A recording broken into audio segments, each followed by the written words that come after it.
The U.S. has now dropped one of the main demands that has caused this proxy war between Russia and the United States. The push to make Ukraine a NATO member on Russia's border. It's really a military pact. As we know, NATO is a war-making entity. And anyway, that being said, let's play the clip of Hegseth basically saying that they're no longer pushing for NATO membership for Ukraine, which was one of the biggest stopping points. I mean, or starting points for this. Also, can I just make a slight aesthetic comment? That he's a Fox News hairpiece? Yes. Right. But that, like, is everybody's goal now to look like a villain from a Batman movie, or is that just totally coincidental? I think they actually have modeled themselves after Batman villains. Okay. Yeah, that's absolutely correct. Just checking. That's so true. And Kissinger was actually Bane. The United States does not believe that NATO membership for Ukraine is a realistic outcome of a negotiated settlement. Instead, any security guarantee must be backed by capable European and non-European troops. If these troops are deployed as peacekeepers to Ukraine at any point, they should you need to notice he still has the U.S. propaganda garbage in there. Right. Like these peacekeepers we're going to send there. Deployed as part of a non-NATO mission, and they should not be covered under Article 5. There also must be robust international oversight of the line of contact. To be clear, as part of any security guarantee, there will not be U.S. troops deployed to Ukraine. And let's also remember that one of they impeached Trump twice his last time around, and the first one was for not sending missiles to Ukraine, which were only held up for a little while. I don't think he held them up very long, but that's what they found to impeach him for. Not war crimes, not bombing children, not obliterating the planet and the environment, none of that. You can't go after him for the things that you do, you know? I have not bombed children.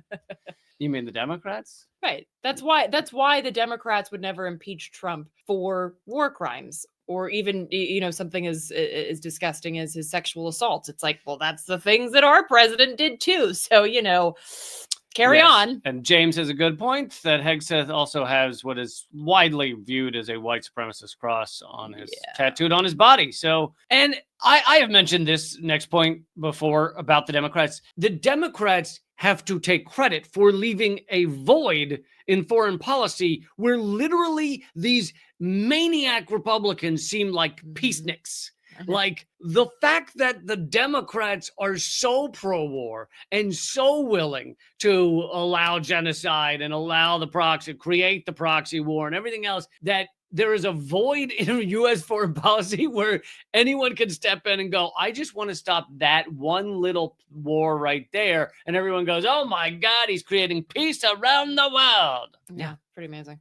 But another thing that may create peace, may finally end this proxy war, which I'll remind everyone again, had a peace treaty on the table ready to be signed a month into this thing. And the U.S. and Britain made sure to stop that, made sure that 1 million people were killed. That's what the U.S. and Britain have been involved in. But Trump has just had a call the other day, with Putin. Anyway, Trump has said he had a lengthy discussion with Putin. And there's some interesting things in here, even though clearly Trump did not write this, because it's got complete sentences and things. It's like there's actual words. Putin used my very strong campaign motto, common sense. I came up with the phrase common sense. That's mine. I came up with the phrase common sense in all caps. We both believe very strongly in it. It's basically saying, it's acknowledging everything that the Democrats were unable to acknowledge while they were in power, which is like, we need to work with Russia to some extent. And also he mentions that this sounds like JFK's speech from right before he was assassinated. It says, we successfully worked together in World War II, remembering that Russia lost tens of millions of people. Mm-hmm. That's what JFK said 2 months before he was Guarantee you killed. Trump didn't actually know that, though. Of course not. But here's the funny thing, is that this was a phone call between two oligarchs. They both have this self-interest in their position, right? So what Trump is out to do is basically like destroy the government and create like a living fascist state, as opposed to a fascist state in terms of foreign and domestic policy that is facaded by a democracy and a republic. Trump wants to do away with all that. But what I find interesting here is that these are two guys who talked on the phone, which is a thing that you can do as a world leader, which Trump also proved vis-a-vis Israel, just like Reagan did when he called Israel. So I'm putting it out there. I'm prefacing it by saying that these are two oligarchs and I have absolutely zero love for either one of them, particularly Trump, because I'm not Russian, so I don't have to live under Putin's rule.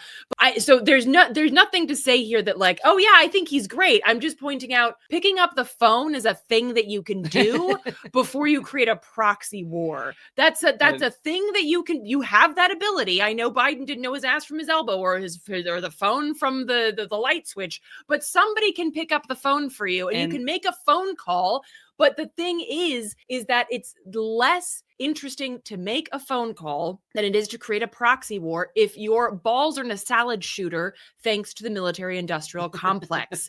And the Democrats have their proverbial collective nuts in the salad shooter of the military-industrial complex. And so picking up this phone to make this phone call at any point in the past several years that we've been fighting Russia to the last Ukrainian just wasn't going to be in the cards, because that's not what the Democrats were interested in. And you mentioned picking up the phone call with Israel in order to create the ceasefire that now seems to be collapsing apart, thanks to which Netanyahu. Yeah. But people need to understand contradiction. And one of the ways of gaslighting people is to have these contradictions, and they can't process that two things could be true so close to each other. Would the ceasefire have happened without Trump, or if Trump had not been headed to the presidency? Absolutely not. We saw that with Biden. So in that way, Trump created the ceasefire. Trump also said in front of the world in the White House, I will ethnically cleanse all of Gaza. I mean, he came very close to using exactly those words, but did not use exactly those words. But he said,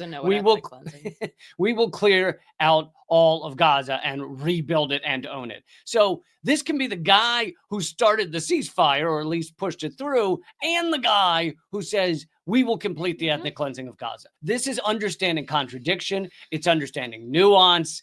Eleanor has a podcast called Radical Nuance, which is all about these dilemmas, these understandings. And if you are watching any other news or independent news or anything that refuses to acknowledge either half of those sides, then they're feeding you bullshit, because they're ignoring incredibly important thing. It's like the people who want to say, oh, look, Trump's going to end the war in Ukraine. Trump wants peace. And then you go, well, are you going to mention that he, in 1 year, in his first term, dropped 40,000 bombs with the Pentagon? 40,000? Are you going to mention that Hegseth is dying for war with China and war on Iran, and Trump largely is too? Like, you need to have both sides. Like, to understand any of these issues, you got to understand both these things. Yeah, it's a very mixed bag, and most of it is turds.